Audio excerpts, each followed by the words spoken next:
Hey, everybody. Come on in. It's time. Yeah, it's time for Coffee with Scott Adams. Is it still the best time of the day? Yeah. Yep, every single time. Some of you are prepared. I know you are. And if you're really prepared, what do you have with you? Well, you probably have a cup or a mug or a glass. Maybe a tankard, chalice, or stein, a canteen, jug, or flask, a vessel of any kind. Fill it with your favorite liquid. I like coffee. Join me now for the unparalleled pleasure of the dopamine hit of the day, the thing that makes everything better. It's called the simultaneous sip. And even if you have a tiny little hotel cup, it's still going to be awesome. Go.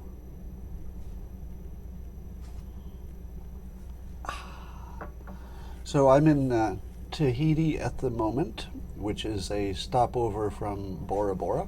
It's the big island you go to for your main flights back home. But I also have to get a coronavirus COVID test this morning before I can fly. So am I concerned that I could get a COVID test in Tahiti and actually get a result before I get on my plane? I'm a little concerned about that. Yes, I am. But the worst case scenario is I have to stay in Tahiti for another day, so wouldn't be the worst thing. Let's talk about all the news. Are you ready? Got lots of it. Got lots of good stuff. It's a fun news day. And I'm going to start a new segment I'm going to call the Fake News News. It's news about the fake news. Because the fake news has covered the fake news. I don't need to cover that. I'll just cover the fake news as news. For example, apparently there's a gentleman who's been arrested. I don't know if he's been arrested, but he's being charged or something as an Iranian agent who apparently has contributed opinion pieces to the New York Times. That's right, an unregistered agent of Iran has written opinion pieces in the New York Times. Now, do you say to yourself, New York Times, how can they be so whatever they are to allow some unregistered agent of a foreign country to get through and be putting opinion pieces in their publication? I have a feeling that this is so common that probably almost every news organization has been at least a little bit touched by this sort of thing. I feel as if, China and Iran and Russia, etc., they probably all have journalists, don't you think? Either directly or by influence, or people who lean their direction just get the right kind of jobs and they become the writers. So I don't know that this is unusual. I would expect that Iran and lots of other countries would have people they influence who in turn influence you, and you wouldn't necessarily know about it until one of them gets caught and it's a headline. So unfortunately, I think this is more normal than not normal. And when you're reading your fake news, one of the questions you could ask yourself is this: hey, is that article being written by an enemy of my country? You don't know. You just don't know. But you have to at least consider the possibility that the person writing the article is literally the enemy of your country. That's a real thing, and it's common enough, I think, that you should sort of have that little program running in the back of your head. Hey, is this a real opinion, or is this an enemy of my country? Here's some more fake news. News about fake news. So John Kerry was asked about... I can't think of John Kerry without thinking of a tree. He reminds me of an old growth tree so much that that's all I say. I've told you before that I can't see people the same way if I ever see their animal, because most people look like some kind of animal. You don't realize it until the idea occurs to you, and you're like, that person looks a little bit like a horse, I think. And then you can never see anything else except that person looks like a horse. Well, John Kerry, I just see a tree. And so that's all I can see when I see a talking tree. And by the way, I'm sure there's something that I remind you of that's, yeah, Groot. I am Groot. um, so he was saying, in response to the question about people in the oil industry who might lose their jobs, pretty big deal, right? The energy business in this country is a giant industry, critical for national success. And if we go green and try to keep the oil in the ground, as they say, and the gas in the ground, I suppose, it's a big deal. And it could have big employment impacts. So what did John Kerry say about the people who would lose their jobs if the oil industry gets squeezed? He said, quote, "What President Biden wants to do is make sure that those folks have better choices, that they can be the people to go work to make solar panels." What? Did he really say that in public? John Kerry really said that the people in the energy business who would lose their jobs, they can go make solar panels? There are a few problems with that. Number one, when does that solar panel making kick in? Same day they lose their job? Or would it take years to build an industry that could employ as many people as have been lost to it? Could you have an American solar panel manufacturing industry that would ever be price competitive with making them overseas? There's a reason it's made overseas. We don't know how to do it.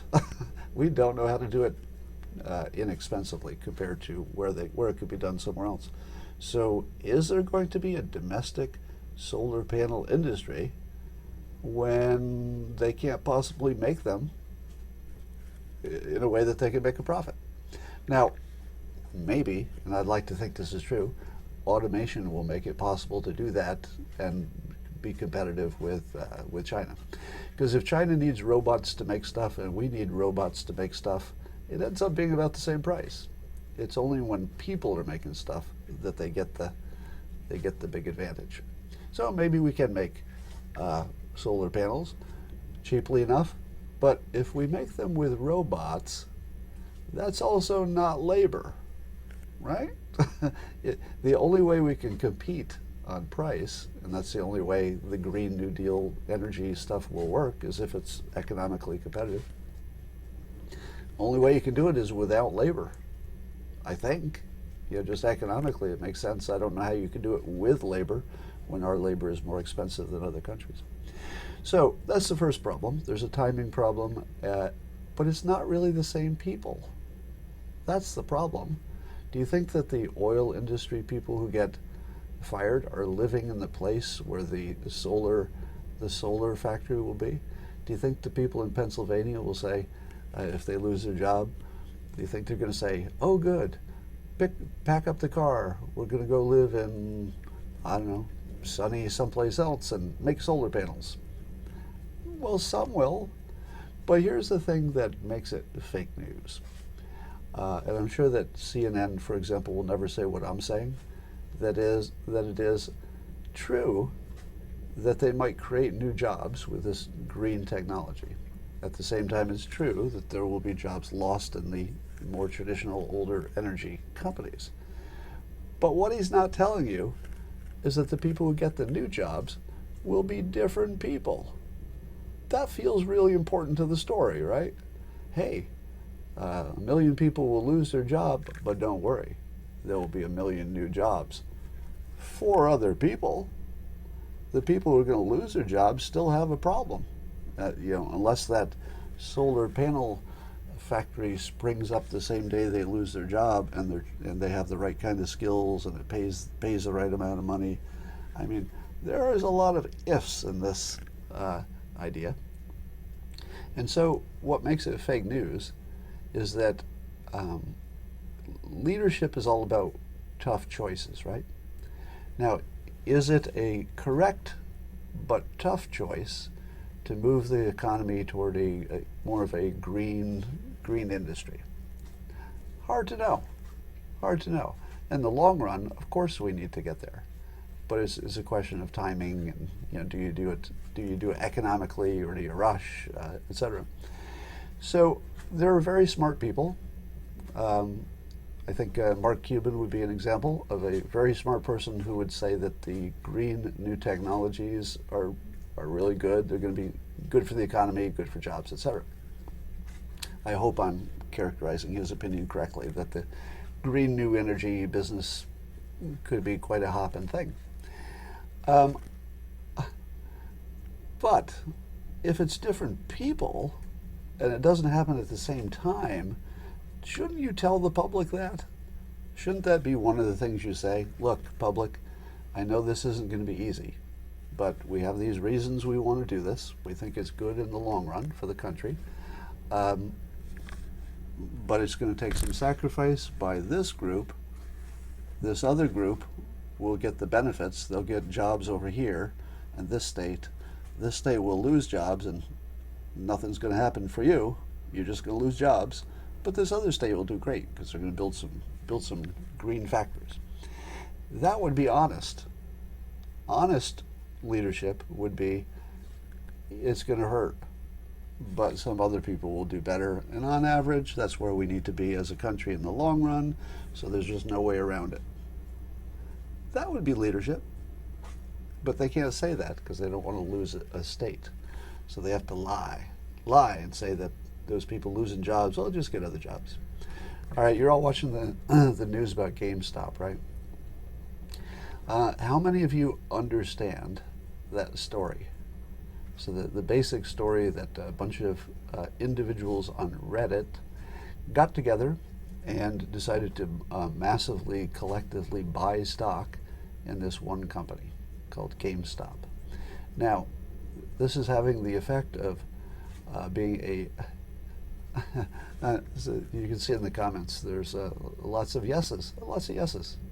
Wow, I'm actually kind of impressed at the quality of this audience. And I mean that. I don't know how many general audiences would have so many people. I'm looking at the comments, and most of you say you understand that story. It's kind of impressive, actually.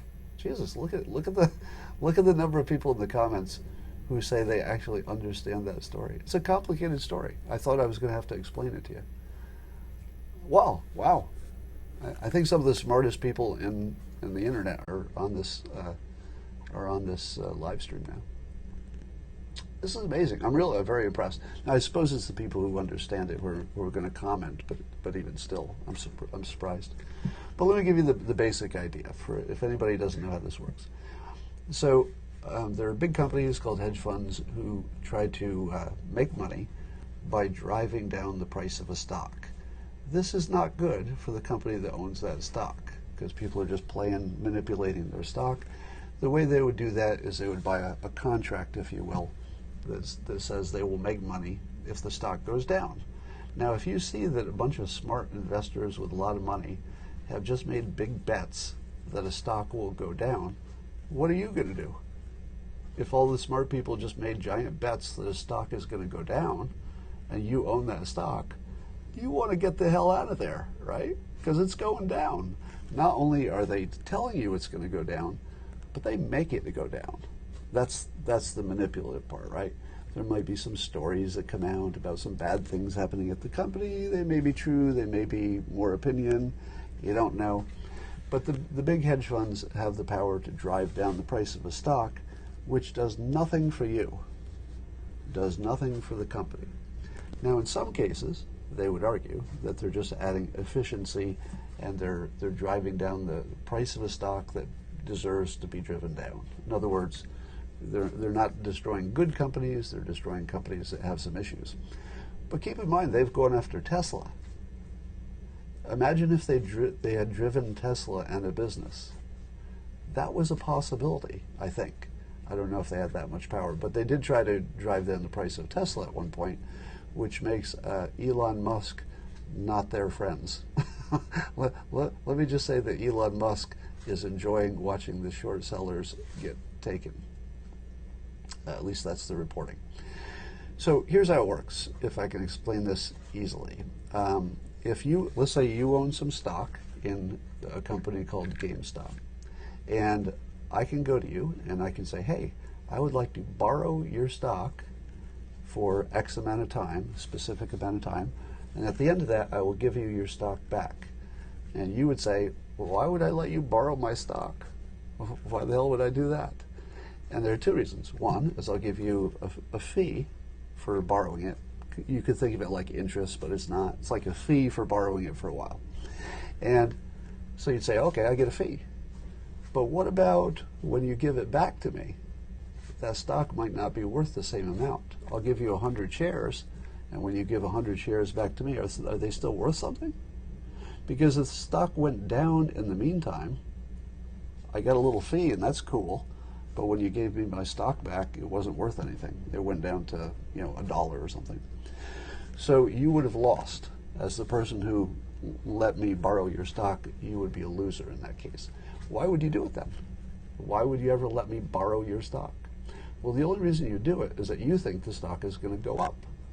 So you think that when I give that stock back to you, it'll be worth more than when it was first borrowed, and enough more that you come out ahead. Not only did I get a fee for letting you borrow it, but when you gave it back, it was worth more than I gave it to you. Good deal, right? So you always have to have somebody who thinks something's going up and somebody who thinks it's going down to make a trade. One of them's right and one of them's wrong. That's how the stock market works. But you need somebody on both sides, right? So that's why somebody would lend you stock. They think it's going in the other direction. So let's say you're a hedge fund, and you've done one of these deals, and you say, I'm going to give this stock back to this guy. It's just 100 shares of stock. But the people at Reddit get together and they say, we don't have a lot of money individually. We're just people. But if we all get together and buy this stock like crazy, the hedge funds don't have a choice later of buying the stock at your higher price, and therefore you make a profit. Because they have a contract that says on this specific date, I have to go get stock that I've already sold, by the way. I borrowed your stock, but as soon as I borrowed it, I sold it. So as soon as you lend your stock to me, you don't have it anymore, but neither do I. I borrowed it and sold it. All I have is cash. So at the end of that contract period, all I have is cash, but I owe you stock. You got to get your 100 shares back. So I have to go buy those in the market. But the Reddit people drove up the price. Now I can't afford to buy them. I don't have enough money. I can't get enough money. There's nothing I can do, but I owe this gigantic amount of money because the Redditors drove up the stock price. How do I give you back the money, the shares I borrowed? I can't afford them. So I go out of business. So I go bankrupt at least, maybe not out of business ultimately. But so the Redditors are intentionally driving out of business the hedge funds because they did the math, or somebody did, and figured that they could buy enough collectively to actually bankrupt gigantic hedge funds, which they don't really feel are so good for the country. And it's this massive shift in power because the retail small investors found out, hey, if we band together and use these communication tools, we can be as powerful or more powerful than the hedge funds, and we can just drive them out of business and make a profit too. Now, if you're listening to this and saying to yourself, hey, I think I just found a way to make some easy money. I'm going to buy me some GameStop stuff, and that stuff's going to keep on going up, and I'll just make a quick profit. A lot of people did that. A lot of people got in low, probably sold high, made a ton of money with almost no time going by. But don't assume that because it happened to you. There should be, in the long run, about as many losers as winners, right?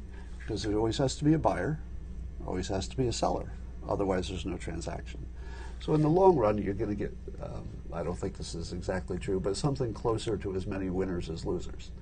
So if you want to flip a coin and bet your entire net worth on it, I would advise against it. It's sort of a coin flip. It's not a guaranteed, it's not safe. And if the coin flip doesn't go your way, it's not that you didn't make money, it's that you lost it all, right? You just lost it. So super risky. If you're trying to figure out how risky it is, super risky. But if you have lots of people putting in small amounts that wouldn't make a difference to their life if they lost them, hundreds of thousands of people putting in $1,000 a piece, say, wouldn't change their life if they lost them. So I think this is really, it's not a question of what's right or wrong, good or bad. We do see that the Robinhood app apparently stopped letting people buy the stock. They can sell it but not buy it, which is good for the hedge funds but not good for the retail people. So let's see how much power the hedge funds have, because the hedge funds are still trying to manipulate it in their direction. So it's a battle of wills at the moment. We don't know which way it's going to end. But it's an interesting story, and apparently it shows some hatred for the big money people that is bubbling up from the public in a way that we've never seen before. All right, I'm still getting weird comments about my tweet in which I asked if it's too late to impeach George Washington for slavery, and I'm watching a technique by the fake news industry to marginalize me as a public commenter, because I don't comment exactly the way they would like. And I've seen the technique before. So here's the technique. And this is how Trump was the victim of this once, and now it's happening to me in a smaller way. Do you remember when Trump made his John McCain statement? They were talking about John McCain being a hero, and I think it was when Trump was running for office, and he said, I prefer people who don't get caught. Now, if you don't know that was a joke, then it looks very disrespectful to anybody who's served. But if you do know it's a joke, well, it's not really disrespectful, it's just a joke, all right? And it was a funny joke. Stop everything. Stop everything. Hold on. Hold on.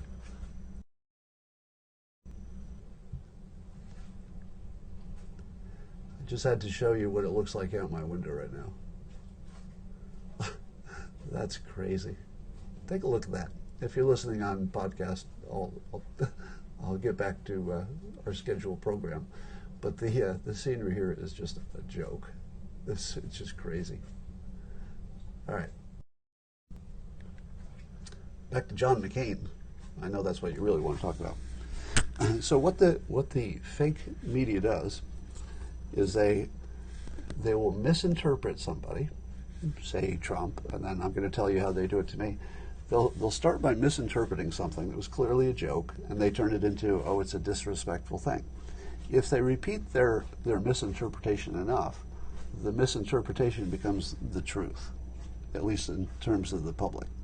And the public says, oh yeah, it wasn't a joke, it was being disrespectful. So once they've sold you on the fake news that Trump was being disrespectful to service people, which is of course not what was happening, he was just mocking McCain, then that becomes the truth, and then they mock you for it, and then the mocking is of the thing that never happened, right? So the thing that Trump would be mocked for is the thing that didn't happen. Likewise, when I did my tweet about, maybe we should think about impeaching George Washington, the first thing they do is misinterpret it as not a joke. It's a joke. It's a joke. Do you think that I really want to impeach George Washington? No. Now, the second thing they do is, even if they recognize it as a joke, even a joke has a political point to it, and this one does.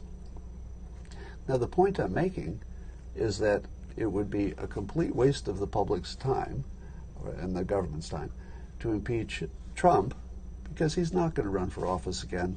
If you think that's going to happen, or at least if he ran, he wouldn't have a chance of winning at this point. If you're worried about it, that's kind of TDS, because Trump wouldn't have enough support from Republicans to win again, right? And you need at least your own team. You can't win without your own team. And he would have lots of support, but not enough. So I think Trump would know. Somebody still thinks he would win. He wouldn't win. He wouldn't have any chance if he ran again. I understand that you think that's not the case, but my point which is my opinion, is he has the same odds of winning and being in office again as George Washington, meaning none, right? So my point is that it's a waste of time because neither of them will ever be, president again. But instead of that obvious point, which I thought was obvious when I made it, the Democrats who are criticizing me have decided to interpret it as me not understanding that the issue of slavery was very different from the issue of inciting people to do whatever they claim Trump did in the Capitol. Now that's a case of not understanding how analogies and jokes work, or at least not understanding the point in this case. But since they can repeat that forever now, if I do something else that they don't like, they will say, and he thought that slavery was the same as, So they'll create a story in which I'm so dumb that I made this tweet, but it will be based on misinterpreting a simple point that it's a waste of time to impeach anybody after they're out of office and not going to run again. So that's the fake news play. They'll create a fake narrative, and that will be the thing that you'll have to answer for the rest of your life, and they can use that against you at any future time. I'm actually surprised there's so many people who think Trump could win. And I don't think there's even the slightest chance he would run for a lesser office, such as governor or senator. You don't go from president to a lesser office. I mean, you could. I just don't think that's just not anything anybody would do. Somebody says, why purposely try to be misinterpreted? Well, sometimes I do that for fun. And this was a case where I was pretty sure people would misinterpret it, and I thought it would be funny, and it was. But they'll use it against me. The trouble is that it just won't have that much effect in my case. Here's a little thing you should know about. So some academics from Harvard, Duke, and Johns Hopkins got together. Pretty smart people, right? If they're academics at those schools, Harvard, Duke, and Johns Hopkins, pretty smart people got together and released a paper in which they claim that the COVID lockdowns will result in a staggering 1 million excess deaths over the next decade and a half due to increased problems with health and health-related issues because of unemployment. So what they've done is they say, we know that unemployment leads to X percent of problems. The coronavirus will cause more unemployment, and therefore you can just figure out how much that will affect things. Here's my problem with that. Doesn't that sound like something you want to believe? Right? When you heard this, you said, yes, finally, I've got science on my side, right? But was it science? Was that science? Or was that an economic kind of projection? Except economics, it's more of an employment estimate, and then related to healthcare and how people will thrive or not under different employment scenarios. Here's my problem. When you hear a new paper came out that exactly agrees with what you want it to say, that's when you should really crank up your skepticism. Because the best way that you can be fooled is by somebody telling you that science agreed with you. But you got to know that science is wrong in this kind of stuff, maybe more often than right, when it comes to financial predictions. Does this sound familiar in any way? All right. It might sound like my criticisms of climate change economic predictions. If you've watched me for a while, you know that I don't argue with the science part of climate change, because what do I know? I'm not a scientist, and their arguments seem to have lots of backing from lots of different directions. No matter how they slice it, it looks like CO2 added to the atmosphere should cause warming, all things being equal. But when they take that, which I can't judge and don't have any reason to think it's false, when they take it to an economic projection over 80 years, then it just is ridiculous, because nobody can do that. That's not a real thing. That's like a horoscope reading tea leaves. Nobody can make an 80-year economic prediction. It's just not a thing. But they do anyway, to scare you into action today. Now, the reason that economic projection doesn't make sense for 80 years is because there'll be lots of innovation and surprises. You know, nobody saw the coronavirus coming. A lot of surprises. Could be wars, could be meteors, could be we discovered gold, and how to make gold out of plastic. I don't know. Anything could happen in 80 years. The same is true of this economic prediction. If you're willing to go with me on the fact that you can't predict climate change economics, which could be bad or could be good, they're just not predictable. You just can't predict that stuff. It should be the same analysis for this. Do you think people can really, no matter how smart they are, because these are smart people working in the right fields, it looks like, and would you trust them? They're very smart. I believe they're almost certainly trying to tell you the truth. Probably credible professionals. Should you believe that there'll be a million excess deaths because of the shutdowns and coronavirus when it agrees with what you want it to agree with? That's the problem, isn't it? It's the same problem with the economic predictions for climate change. The people who want that to be true so that their argument is true, they're going to see it as true. Somebody says, Twitter is ruining conservatives. What do you say, Scott? Well, I don't know that they're ruining conservatives. I think I would have to see some examples of conservatives being banned from a social media platform for saying things that are true. If you get banned for being reasonable, that would be a problem. But if you get banned for things that a reasonable person could say is hate speech, I don't know if I can defend that. If you get banned for saying things that are clearly not true, you have some explaining to do. But the real problem, of course, is that it's not applied equally, right? So the people who get to decide what is true will say that when conservatives say something that they don't think is true, they have to go away. Whereas if CNN tells you the Fine People hoax was real, or the bleach drinking hoax was real, or Russia collusion was real, and it turns out it's not, that nobody gets penalized for that stuff. Adam Schiff, no penalty for lying to the public for years. Somebody says, why did Peter Navarro get kicked off? I don't know the specifics. I know, for example, in the Carpe Donctum situation, I think that was a copyright issue, wasn't it? Which is just its own issue. And Peter Navarro, if he got kicked off, I don't know the situation. People are telling me he's banned. I would assume he made some claim about the election integrity. And the powers that be have decided that questioning the election is too risky. So where they might allow something to remain on the internet that is known to be false, as long as it's harmless. But that one could be, potentially deadly if you get that one wrong. So, should people be banned for saying that the election was stolen? I don't think so. Don't think so. But you don't have to say that. Let me tell you what I said recently. Give you a better way to approach this,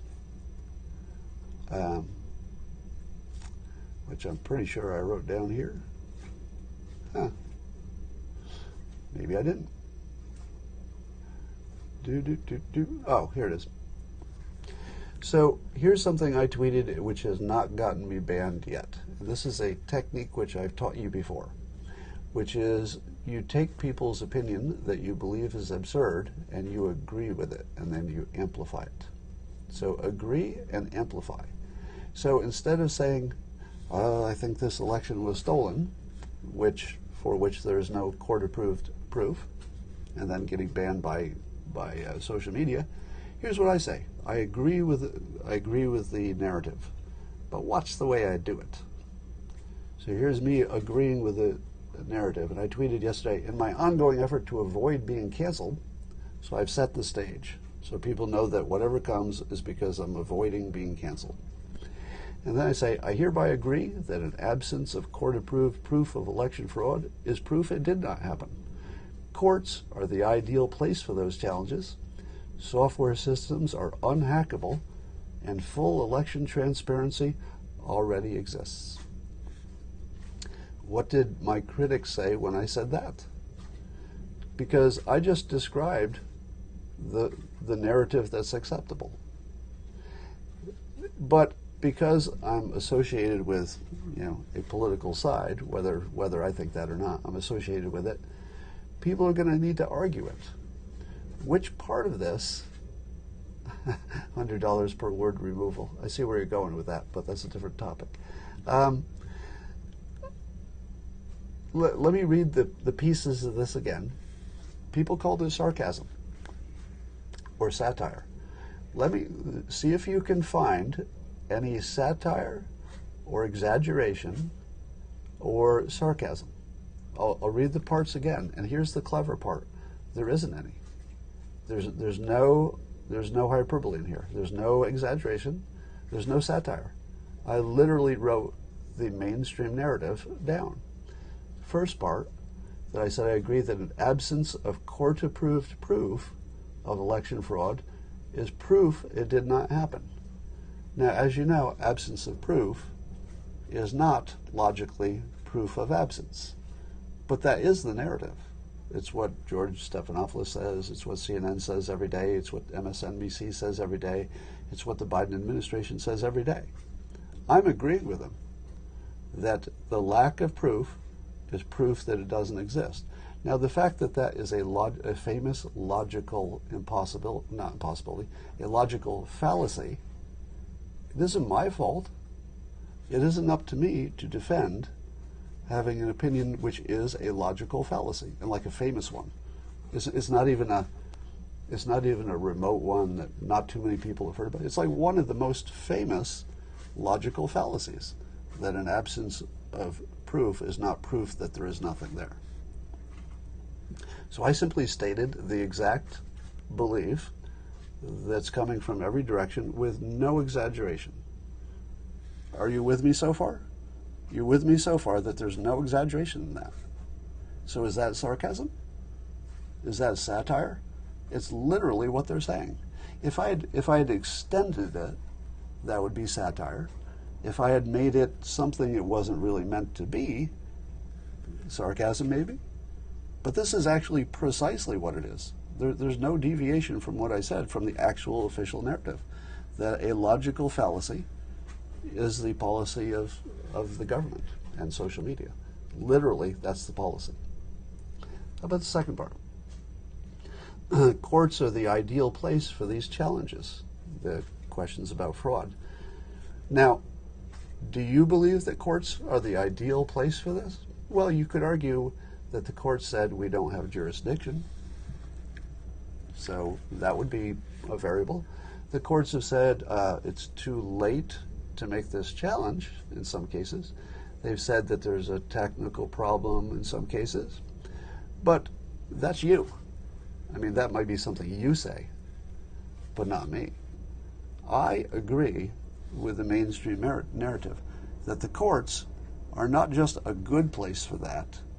The courts are not just the only option that anybody has.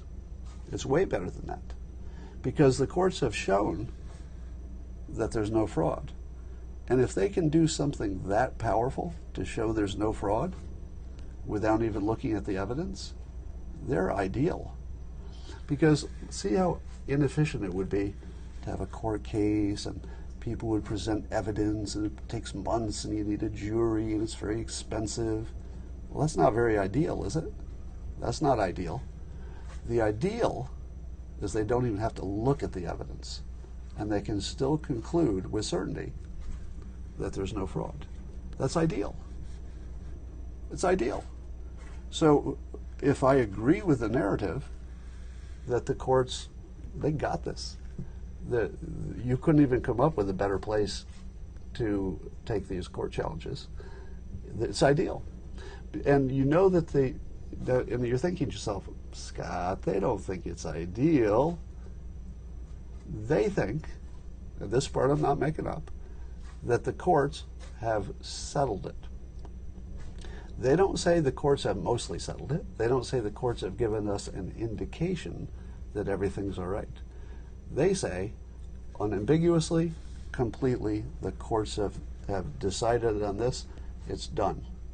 If that's true, and they decided on all of this without even having actual cases, where evidence is shown and all that stuff, if they did all that without the expense of the evidence, that's ideal. How can you get better than that? Somebody says the courts did not rule. How does that matter? If they're the ideal place and they said, I'm not going to rule on that, then that's all you need to know, because it was done at the ideal place. So I'm just agreeing with the official narrative that the courts are ideal for that. Now you might say to yourself, but even your critics reading that would say, well, not really ideal. Maybe it's just the only option you had. But that's not their story. I'm just agreeing with their own narrative.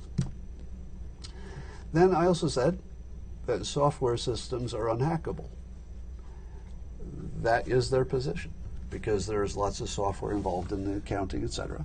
There's no belief that they were hacked. There's no evidence of that, or there's no proof of it. Let's say there's no court-approved present. There's no court, let's say, agreed evidence or proof that any software was corrupted. So I want to make sure I don't get sued by Dominion or anybody who's suing somebody. Personally, I have no information that would lead me to conclude that any software system had been corrupted. But I would agree with my critics here, as I am quite aggressively, that we also know it can't be hacked in the case of the election software. How do we know that it can't be hacked? We know that because the people who are happy with the outcome tell us there's nothing to look at. If there's nothing to check, no reason to check, what do you conclude? Can you conclude that you know everything's fine without checking? Well, only if you know that it can't be hacked. You would have to know it can't be hacked, or at least can't be hacked without being detected. You would have to know it can't be hacked and is therefore unhackable to be happy with not checking. I don't see how you could conclude anything else. You would have to assume that software systems, at least some of them, are unhackable, and that this might be one of them. And you would have to assume also that the election had full transparency, because if any transparency problems existed, then the people asking for audits and more transparency would be right, because everybody wants more transparency in an election, right? Who would argue against it? So I'm just agreeing with it. The elections must have already complete transparency, because otherwise any reasonable person would say, oh, maybe we need a little more transparency, but they don't. So find any part of this in which I'm departing from the mainstream narrative. I don't think I am. I think they literally believe an absence of court-approved proof is proof it doesn't exist. I think they actually believe the courts were the ideal place for these challenges. I think they actually believe that at least the election software was unhackable, which you would have to generalize. If there's any software that's unhackable, it's all unhackable, right? Because unless they invented something that nobody else has, such as a way to keep insiders from ever taking a bribe, then why doesn't everybody else use it? Unless they're just making mistakes. They should use the same unhackable technology that the elections use if it exists. And I believe it exists because I'm told it does. And they must also believe there's full transparency in the election, otherwise they wouldn't be arguing and saying that everything's fine.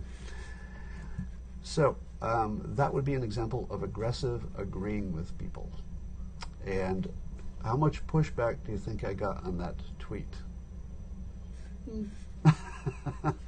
It's hard to push back on it, isn't it?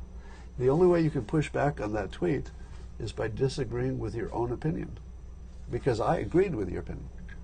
Everything I said agreed with your opinion. So if it looks stupid to you, I don't see how that's my problem. If I agree with you and my agreeing with you looks stupid, maybe you should have rethought your opinion in the first place before you got me to agree with you. All right. Reuters is reporting that Enrique Tarrio, the leader of the Proud Boys, which at least Reuters calls an extremist group, makes you wonder what's the definition of an extremist group? Is there a definition of that? Or can the news just tell you somebody is? You know, are Democrats an extremist group? Is AOC an extremist for wanting to radically change the economy with the Green New Deal? I don't know. Is an extremist always somebody who has bad intentions? What's it mean? Anyway, so they just label the group extremists. Now, I'm not supporting the group or denying the group or disavowing them. I feel like they've got some good things, but a lot of problem things with the Proud Boys. So it's not to me to defend them, but you know, you can condemn things they do, which is different from condemning all the members. All right. And by the way, I would apply the same standard to every group. You know, there's got to be some good people in Antifa, probably. There's probably at least one person in Antifa who's not a complete loser.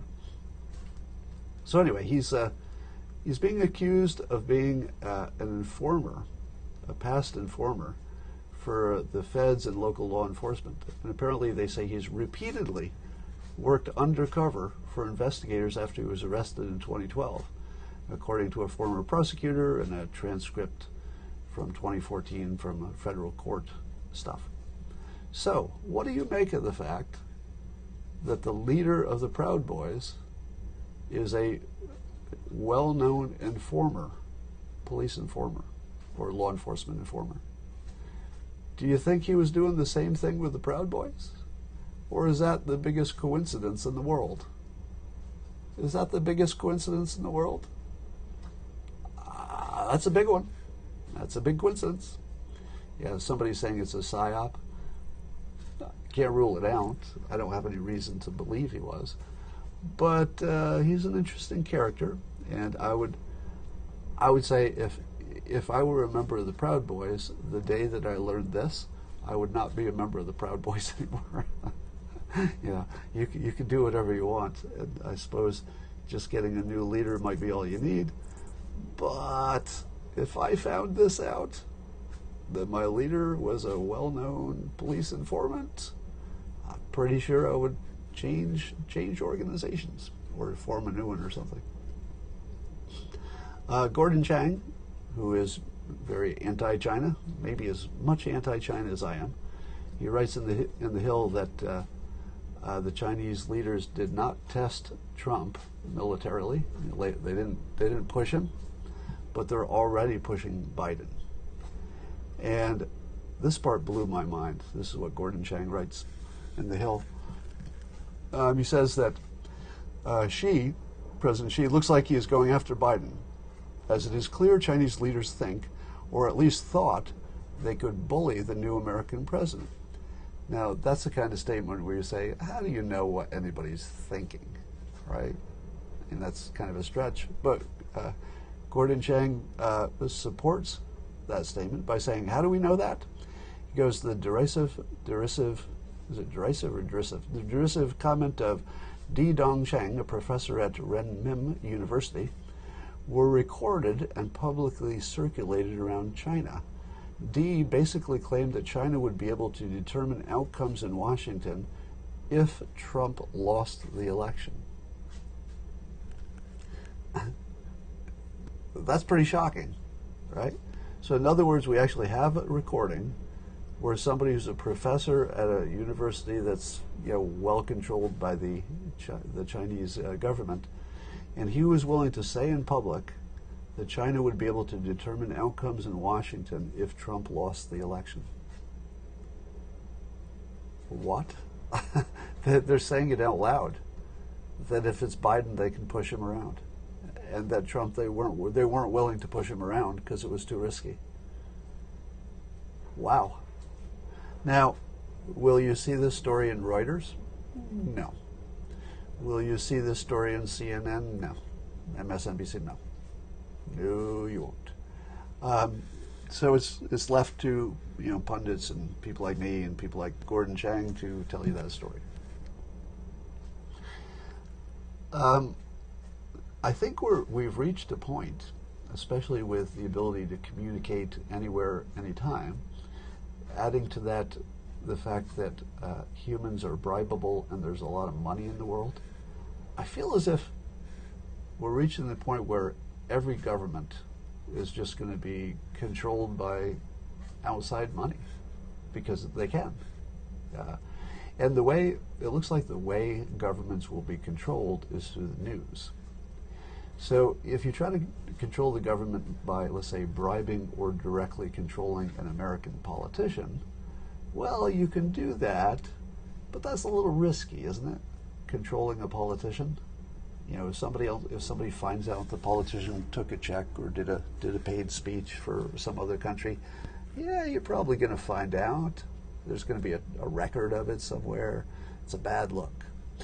But suppose instead you create an army of influenced journalists who, little by little, seep into the the mainstream media and become your news. What happens when you've got some influential journalists, and they're creating the news narrative, and it's just based from China or Russia or Iran or something? That looks to be what we have. Because what would have stopped China or Iran or anybody else from capturing journalists in this country? What would stop them from doing it? I can't think of anything, because there'd be probably 100 different ways that you could bribe somebody, and why wouldn't they?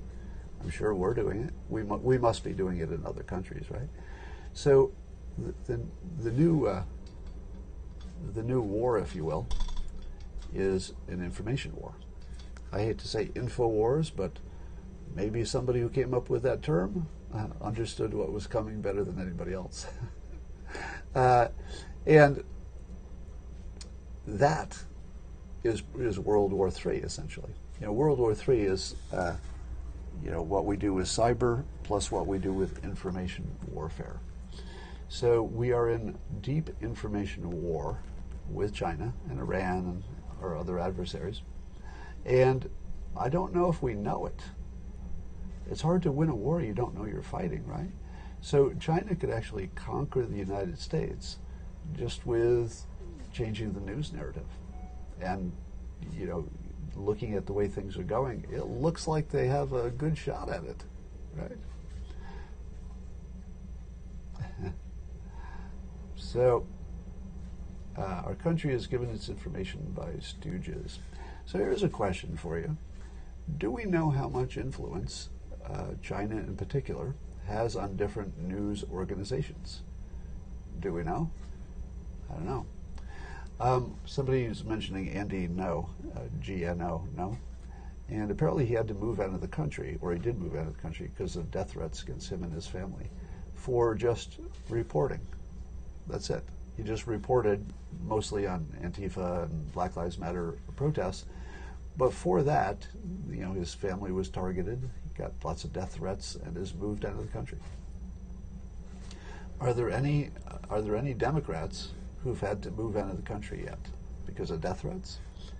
Nope. Do you remember when I told you that Republicans would be hunted? Now, I don't know if Andy would, I don't think he would classify himself as a Republican. I don't know. I don't know one way or the other.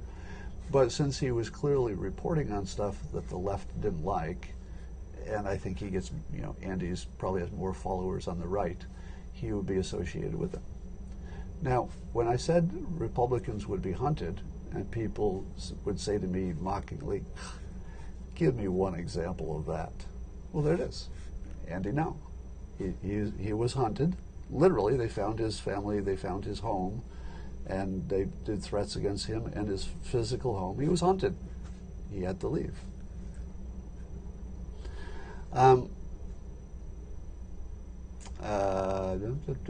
So they moved to Canada and Spain on their own when Trump won in 2016. Oh yeah, that didn't happen, somebody says.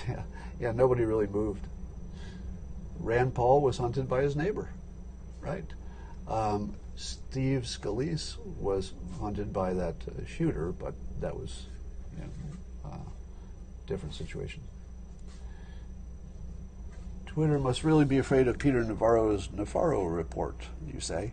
Well, the trouble with the Navarro report and the trouble with anything that does a laundry list of election allegations is that if you do a list of things that you're alleging about the election credibility, that list is guaranteed to have some bullshit on it. Guaranteed. Because we don't know what's true and what isn't. And so if you put together a bunch of allegations, and let's say there are 10 things on the list, there's no way all 10 of those things are going to be true. No way. They might none of them be true. But the one thing you can guarantee is that not all 10 of them are true. There's going to be an explanation for something. And if you do that approach, it makes you very non-credible, because it guarantees you're saying at least something that's not true about the election, and then you can get banned. So if I were to give you advice, I would say do maybe one claim at a time if you think it stands out as one that hasn't been addressed in any way. Then you would live and die on that one claim. So maybe you feel like you've got a good case there. I wouldn't recommend it, actually, because it's actually a little too dangerous to question the election. But if you do a laundry list, you're definitely dead, because the laundry list will have enough wrong stuff in it, guaranteed, that will be enough to get rid of you. All right. I think some of the math claims are interesting, but they don't guarantee anything. The statistical stuff would have to have been backed up with some more detail to be meaningful. It raises questions, but that's all it does. Am I moving to Texas? I think I have too many reasons to stay here. Here being California, not here. All right, I'm going to give you one more look.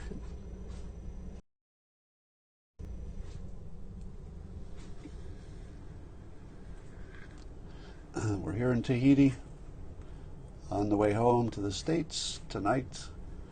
Late flight. Oh, so tomorrow morning I should be still flying, or at least unavailable. If I land before it's time for the Periscope, maybe I'll try doing it from the car or something if I have a signal. But chances are you will not see me tomorrow, but you'll see me the day after. And I'll try to do it tomorrow if I can. See you later.